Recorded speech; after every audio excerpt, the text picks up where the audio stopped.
Folks, it's Bellringer time, and I was just going to use this microscope to see if I could see how much some of you care about doing well in this class. For some of you, it's hard to tell.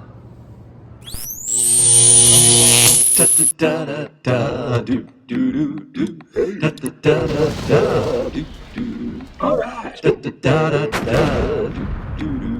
Hey now. Mr. Kovacs class.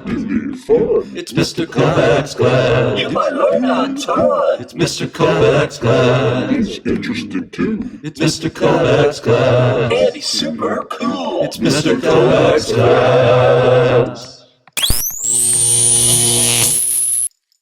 Anyway, enough with all of that.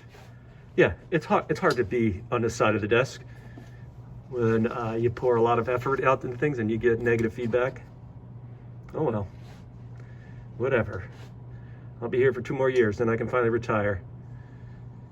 All right, let's do Microscope Lab 2, which some of you are working on.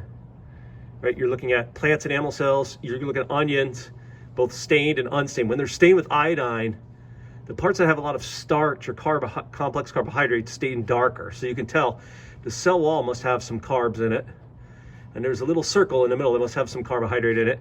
But most of the cell does not. In fact, most of the cell is just water, I think. All right. What else are you looking at?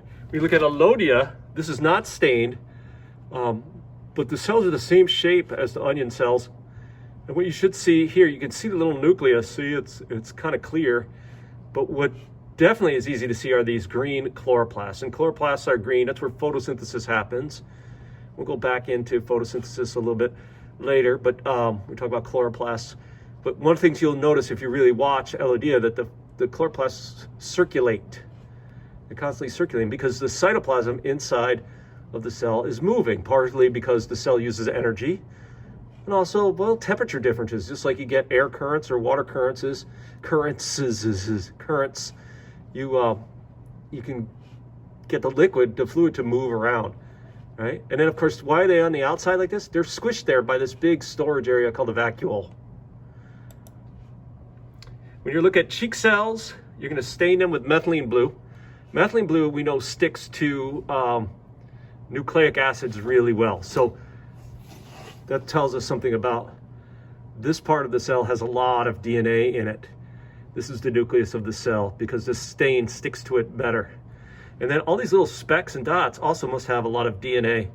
Those are actually bacterial cells. And today, in my fun time lecture theater, I'm going to talk about the evolution of cells, especially how did bacterial cells become what they are now, and then how did we get these cells that are eukaryotic.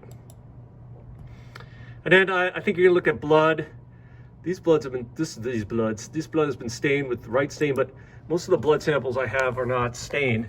So you'll see the empty the little red blood cells, right? They're gonna look empty, and that's because they actually don't have a lot going on inside of them. They just have hemoglobin.